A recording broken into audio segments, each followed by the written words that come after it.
Je vais vous parler de quelque chose d'autre qui m'a également profondément marqué.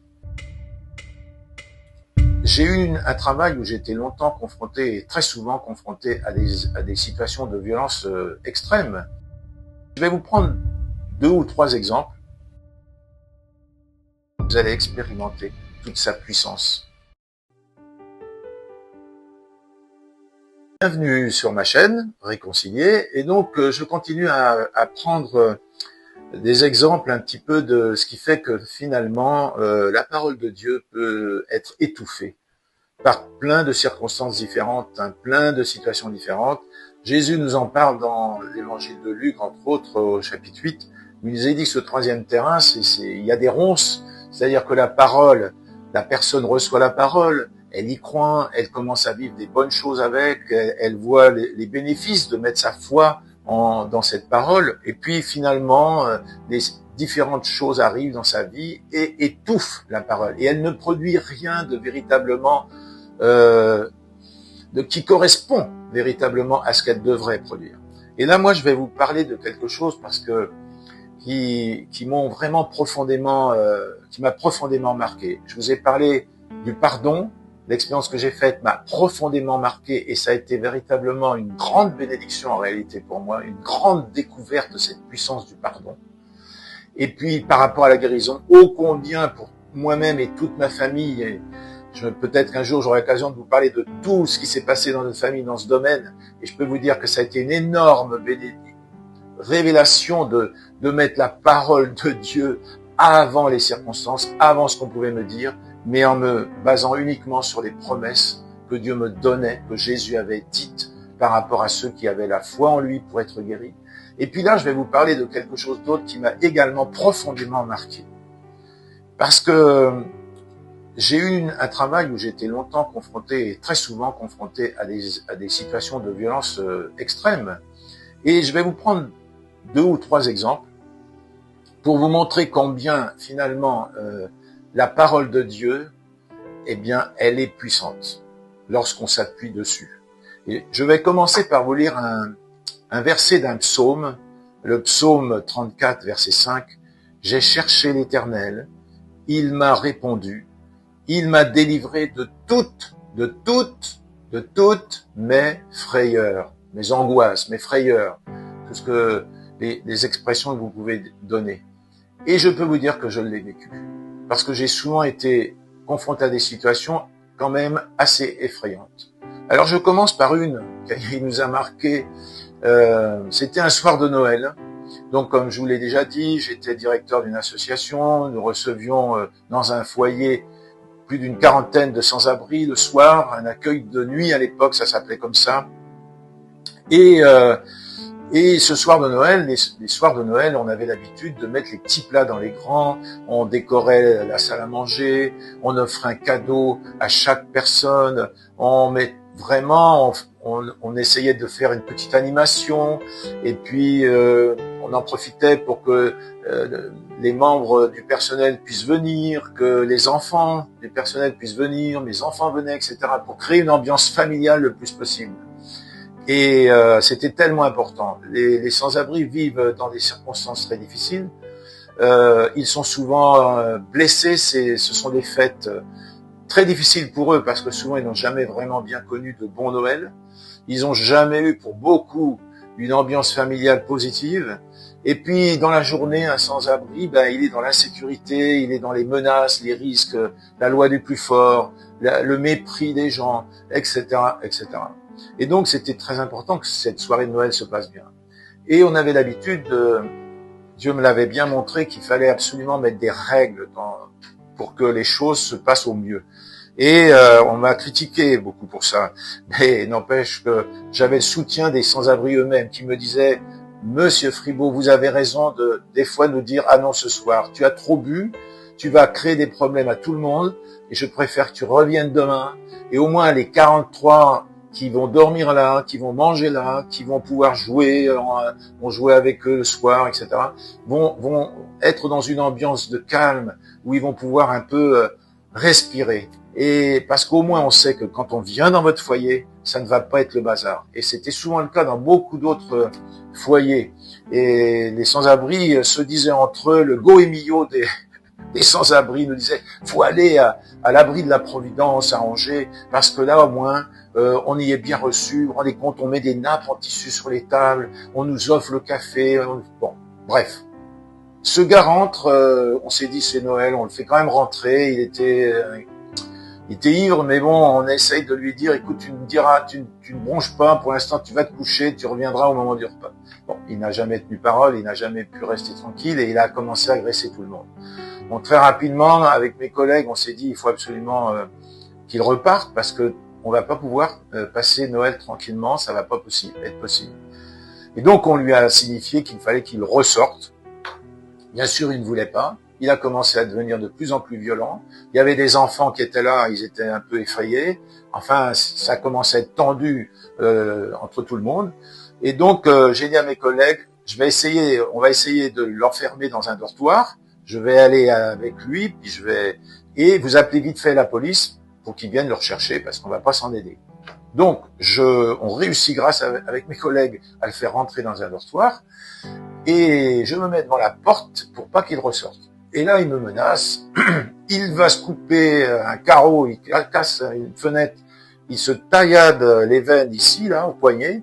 Il y avait du sang qui giclait de partout, j'en avais plein sur moi-même. Et il s'approche de moi et il me dit, vous allez me laisser sortir, et puis tout ça. Et j'ai tout cassé là-dedans. Enfin bon, je lui dis non, tu sortiras pas. Et alors évidemment, il y avait quand même de quoi s'effrayer. Parce que vous savez, j'ai eu plusieurs fois des confidences de gars qui m'ont dit, mais moi, vous savez, des choses même très graves. Il dit, c'était plus fort que moi, je me suis pas contrôlé, je m'en veux maintenant, mais voilà ce que j'ai fait. Voilà.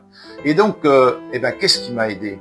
C'est Dieu a envoyé sa parole dans mon cœur, dans mes pensées, hein, comme c'est dit dans le psaume 107:20. Il envoie sa parole et il les guérit. Mais il ne nous guérit pas simplement de la maladie, il nous guérit aussi de toutes nos frayeurs. Le psaume 34:5. J'ai cherché l'Éternel, il m'a répondu, il m'a délivré de toutes mes frayeurs. Justement, ça m'est revenu. Et je me suis dit non, je suis chrétien, j'ai ses promesses, Dieu tient ses promesses. Sa parole, elle est la vérité.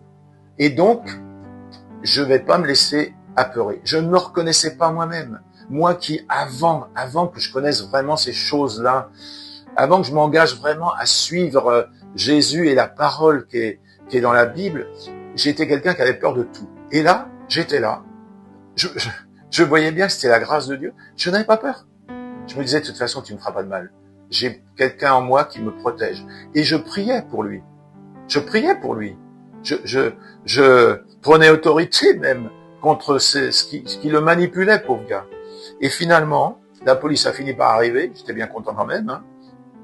Et puis, ils ont bien du mal à le maîtriser et ils l'ont embarqué. Et on a enfin pu passer un bon Noël. On a pu offrir nos cadeaux. Et finalement, ça s'est quand même bien passé. Mais ce genre d'événement, je peux vous dire, ça vous marque. Puis j'en ai vécu beaucoup d'autres, beaucoup d'autres. Et entre autres, un autre encore, pour vous montrer. C'était quelqu'un qui nous était cher, mais a fallu qu'on s'en sépare. Et quelqu'un qui avait un très lourd passé, mais vraiment très lourd. Et quand je lui ai annoncé qu'il fallait qu'il arrête de venir dans ce foyer, à l'époque, il y travaillait, et ça a été, pour lui, évidemment, il n'était pas content de ça, et donc, il se trouve que 2 jours après, on apprend par la police que il s'était fait arrêter sur une place à 2, 3, 400 mètres de chez nous, où il s'est fait arrêter avec une arme, et il était très agressif, et on s'est dit, ça y est, il vient nous tuer, c'est pas possible. Donc, une situation qui vous fait peur, avouez-le. Et avec ma épouse, parce que comme on y était souvent confrontés, là, des fois, on n'en pouvait plus, alors on s'est dit, on prend notre voiture et puis on crie au Seigneur, on voulait pas que ça s'entende de trop, le bruit du moteur couvrait nos voix, et puis on a crié au Seigneur. Et le Seigneur, là encore, il a envoyé quoi? Sa parole. Et il nous a ramené sur un autre passage de la parole, dans Isaïe 41, au verset 10, « N'aie pas peur, car je suis avec toi, ne promène pas des regards inquiets. » Vous savez, je m'étais fait un cahier où j'avais noté tous les versets qui concernaient la protection de Dieu, comment Dieu nous protège de la violence, comment il tient ses promesses, comment il nous protège. Enfin, sur tous les sujets, j'avais fait mon cahier. Je peux vous dire que dans ces moments-là, j'ouvrais mon cahier et je m'appuyais dessus. Ma Bible, elle est soulignée dans toutes les couleurs sur ce chapitre 41 que j'ai relu et relu je ne sais combien de fois. Et quand je sais que Dieu nous envoie sa parole, il m'a renvoyé sur 41:10.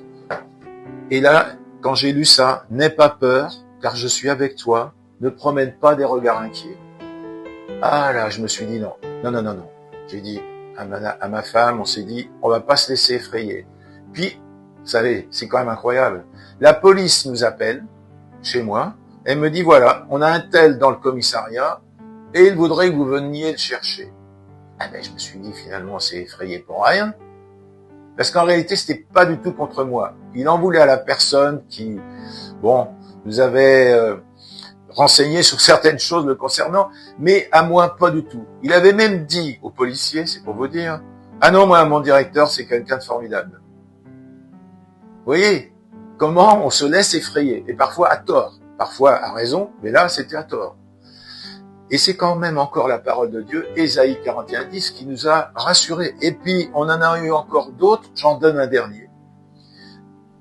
Toujours pareil, comme je savais qu'il fallait que notre foyer soit un lieu d'accueil chaleureux, et que on devait maintenir une ambiance correcte, et ça nécessitait des règles à observer. Et vous savez, les sans-abri en étaient satisfaits eux-mêmes. Je peux vous le dire, ils nous l'ont dit plein de fois.